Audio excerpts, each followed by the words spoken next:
ఒక చిన్న పల్లెటూరులో సురేష్, లక్ష్మి అనే కొత్తగా పెళ్లైన జంట ఉండేవారు. ఇద్దరూ ఒక చిన్న గుడిసెలో జీవించేవారు. సురేష్ చాలా కఠిన స్వభావం ఉన్నవాడు. ఒక్క రూపాయి కూడా వృధా చేయడు. డబ్బు ఖర్చు చేయడమంటే అతనికి అస్సలిష్టముండదు. కాని లక్ష్మి మాత్రం చాలా భక్తి ఉన్న అమ్మాయి. ప్రతిరోజూ తులసి మొక్క దగ్గర దీపం వెలిగించి అమ్మని తలుచుకుని మనసులో ప్రశాంతత పొందేది. అలా రోజులు గడుస్తుండగా వరలక్ష్మి వ్రతం రోజు దగ్గరపడింది. ఆ రోజంటే లక్ష్మికి చాలా ఇష్టం.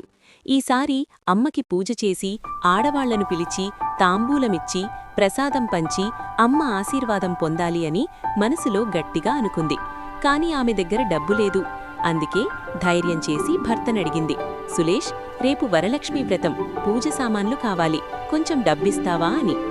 కాని సురేష్ చిరాకుగా, డబ్బా, నా దగ్గర ఏమీ లేదు. పూజలు, పిలుపులు ఇవన్నీ వృధా, ఇలాంటి పనులు చెయ్యకు అని చెప్పి ఆఫీస్కు వెళ్ళిపోయాడు. లక్ష్మికి ఆ మాటలు గుండెల్లో గుచ్చుకున్నాయి. కొద్దిసేపు మౌనంగా కూర్చుంది. కళ్ళు నిండాయి. అమ్మా, నేను పూజ చెయ్యాలనుంది, కాని ఇప్పుడు ఏం చెయ్యాలో తెలియట్లేడు అని మనసులో అమ్మని తలుచుకుంది. అలా కూర్చున్న లక్ష్మికి ఒక్కసారిగా ఒక ఆలోచన వచ్చింది. డబ్బు లేకపోతే ఏముంది, నా భక్తి ఉంది కదా, ఇంట్లో ఉన్న వాటితోనే అమ్మకి పూజ చేస్తాను అని లేచి పెరట్లోకి వెళ్ళింది. ఆకులు, పువ్వులు, పండ్లు అన్నీ కోసుకుని తెచ్చింది. తులసి ఆకులు, పువ్వులు, కొన్ని పండ్లు, ఇంట్లో ఉన్న బియ్యం, అక్షింతలు అన్నీ సర్దుకుంది. ఇంటిని శుభ్రం చేసి చిన్నగా రంగోలి వేసి దీపాలు వెలిగించి అమ్మని ఎంతో అందంగా అలంకరించింది. తర్వాత భక్తితో పూజ మొదలుపెట్టింది. అమ్మా, నా దగ్గర ధనం లేదు, కాని నా మనసు నిండా భక్తి ఉంది, నా ఇంటికి నీ ఆశీర్వాదమివ్వమ్మా అని కన్నీళ్లతో మొక్కింది. పూజ పూర్తయింది. ప్రసాదం కూడా సిద్ధం చేసింది. కాని తాంబూలం ట్రే చూసి లక్ష్మికి సందేహం వచ్చింది. తాంబూలం ఎవరికివ్వాలి, నేను ఎవరినీ పిలవలేదు, ఇప్పుడు ఏం చెయ్యాలమ్మా అని మళ్లీ అమ్మని తలుచుకుంది.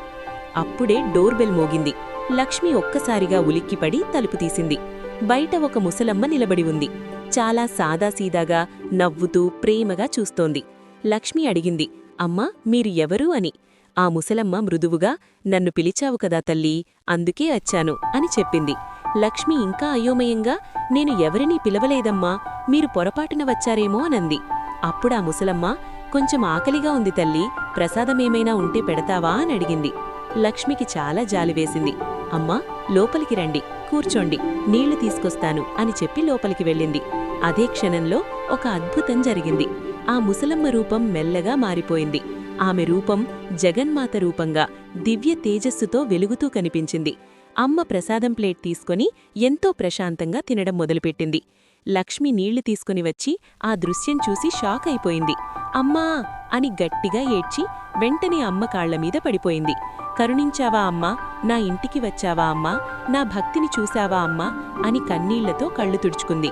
అప్పుడమ్మ ఎంతో ప్రేమగా, లక్ష్మి, ధనం కన్నా గొప్పది భక్తి తల్లి, నీ మనసు స్వచ్ఛంగా ఉంది, నీ పూజ నాకు నచ్చింది, నీ ఇంటి మీద నా ఆశీర్వాదం ఎప్పుడూ ఉంటుంది అని చెప్పి తన చేతిని లక్ష్మీ తలపై పెట్టి ఆశీర్వదించింది. అంతే, అమ్మ మాయమైపోయింది. లక్ష్మికి ఆ రోజు జరిగింది కల కాదు, నిజం. అమ్మ దర్శనం. ఆమె మనసు ఆనందంతో నిండిపోయింది. కొద్దిసేపు అలాగే నిలబడి తరువాత భక్తితో నమస్కారం చేసి దీపం ముందు కూర్చుంది. సాయంత్రం సురేష్ ఇంటికి వచ్చాడు. లక్ష్మి ఎంతో సంతోషంగా జరిగిన విషయమంతా చెప్పింది. సురేష్, అమ్మ వచ్చింది, ప్రసాదం తిన్నది, నన్ను ఆశీర్వదించింది అని. కాని సురేష్ వ్యంగ్యంగా నవ్వాడు. హహ, ఎవరో ముసలమ్మ వచ్చి తిన్నది, నువ్వు పిచ్చిదానివయ్యావు అని అన్నాడు.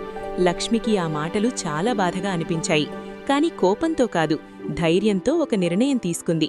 నా భస్తకి బుద్ధి రావాలి, అమ్మ మహిమ తెలుసుకోవాలి అని. మరుసటి రోజు లక్ష్మి శాంతంగా సురేష్తో చెప్పింది, సురేష్, ఒక్కసారి నా మాట విను. ఈరోజు ఆఫీస్లో నీ వ్యాలెట్ చెక్ చేయి, తర్వాత అమ్మని ఒక్కసారి తలుచుకో, అప్పుడే నీకు అర్థమవుతుంది అని. సురేష్ సరదాగా సరే చూద్దామని ఆఫీస్కు వెళ్లాడు. ఆఫీస్లో లంచ్ టైంలో వ్యాలెట్ తెరిచి చూస్తే వ్యాలెట్ ఖాళీ. సురేష్ షాక్, ఇదేంటి, నా డబ్బెక్కడా అని గుండెల్లో భయం. అప్పుడే టేబుల్ మీద ఒక చిన్న లక్ష్మీ కాయిన్ వెలుగుతూ కనిపించింది. సురేష్కి మొదటిసారి అమ్మ మీద నమ్మకం వచ్చింది. వరలక్ష్మి అమ్మా అని మనసులో అనుకున్నాడు. అదే క్షణంలో సురేష్కు అర్థమైంది, భక్తిని అవమానించడం తప్పు అని.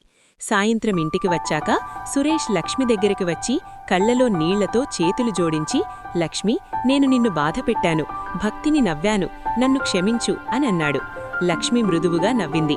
సురేష్, భక్తి అంటే డబ్బు కాదు, నమ్మకం. మనసు స్వచ్ఛంగా ఉంటే అమ్మ తప్పకుండా కరుణిస్తుంది అని చెప్పింది. ఆ రోజునుంచి సురేష్ మారిపోయాడు.